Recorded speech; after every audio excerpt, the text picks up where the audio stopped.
everybody, so today I wanted to bring you a video with fashion tips from professional stylist Katy Robbins.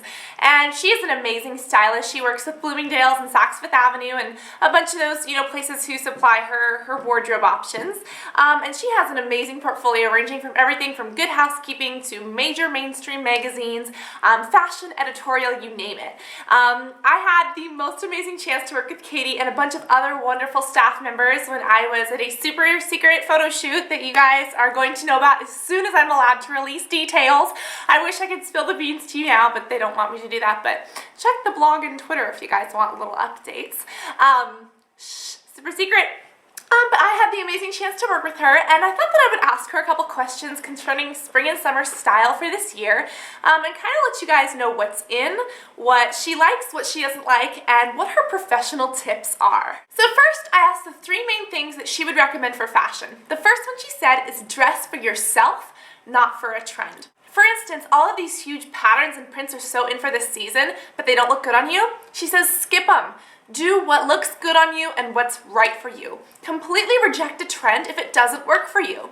Neon skinny jeans, they're super in. They're one of spring's biggest, hottest trends, but she says if you can't pull them off or if they don't look right on you, just forget them and do something else that works for your body better. Another one of her tips is that looking good is better than looking in style. If you look good, it doesn't matter if you're wearing styles from 5 years ago, people are gonna look at you and be like, wow, she's dressed nice. Even if it is one of the most trendiest, most designer, hottest, newest, innest things, if it looks bad on your body, people are gonna look at you and say, ew. If it works for your body and if you look good in it and if it fits what you like, that is what's going to make you shine. So she says if you can pull off a trend, go for it, but if you can't, just forget it, because it's not worth the money or kind of sacrificing your personal style for. The third tip that she had was for shopping. She said very first, shop for your body shape, then shop for the color that looks good for you, and then shop for the style.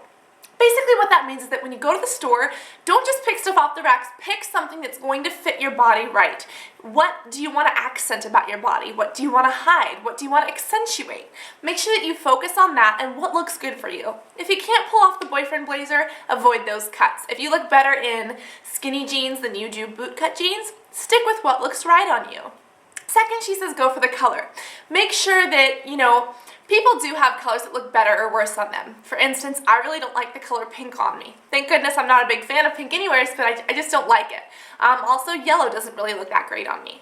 Think about what looks good on you and what doesn't. Avoid those colors that really do not complement your hair, your eye, and your skin color. If you really love that color, even though it doesn't look good on you, go for a neutral, like a black or a brown that has a little pop of that color in it, or something like a scarf or an accessory so you can still wear your favorite color without looking ridiculous. Third, she says, shop for the style. Shop for what's in. If it fits your body shape and if it fits the colors that look good on you, go ahead and shop for whatever's in and hot and trendy right now. So those are her three main tips, and then I asked her a couple of other questions just concerning kind of what's in. I asked her, what are some of the biggest trends this season?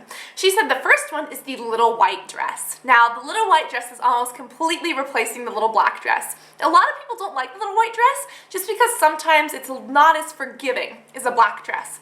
Her tips were to get something that's runched at the waist. If you guys are a little bit concerned about body issues or something showing through the white, go find either a white or an off cream, and if it has a little bit of runching at the waist or a little bit of texture there, it'll help to kind of slim down that area so you can have the little white dress with the little black dress shape. She also said the best colors for this season are the bright ones. Some of the biggest are the corals and the salmons, but also bright blues and a lot of neon colors are super in. This is for tops and for pants and accessories, you name it. Be careful how you pair them though. Another thing she recommended was the layering jewelry trend. Layering necklaces, layering bracelets are so in. And the great thing about this trend is that there are no rules. So be sure to try that out. Take whatever it is you have and just look what looks good together and pair that onto your arm. When I met her, she was wearing an amazing wrap bracelet, a really nice statement piece, but it wasn't overdone. There were a couple of other girls that had their thing going on, and I understand why it's one of the biggest trends. It looks amazing.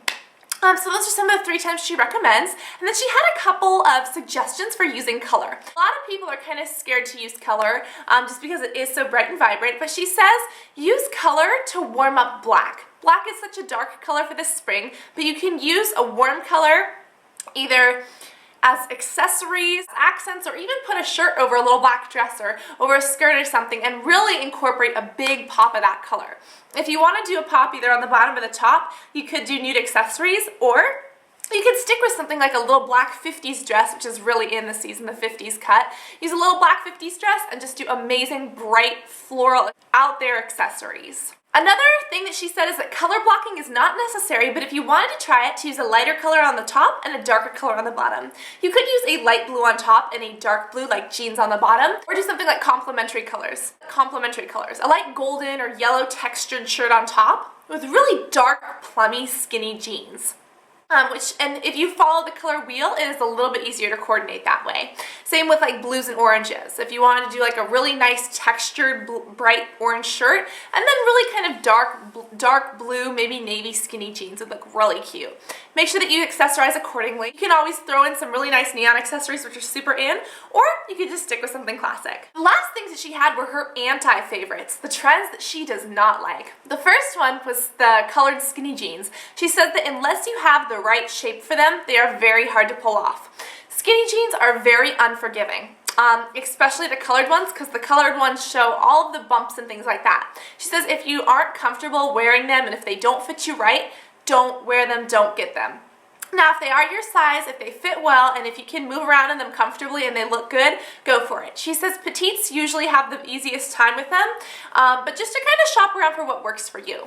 The other thing she doesn't like are super neon accessories. If you're doing a handbag or shoes, that's one thing, but as far as bracelets and necklaces and things like that go, although they're super in, they're not her favorite. She says that you should stick with a bag or shoes or something like that as an accent piece instead of a bunch of gaudy, layered, really neon jewelry. She said you could do something like a bright pink belt on like an orange shirt or something like that to get the accessories in there, but just don't go overboard. So those are some of Katy Robbins' tips. I hope that you guys found this helpful and informative.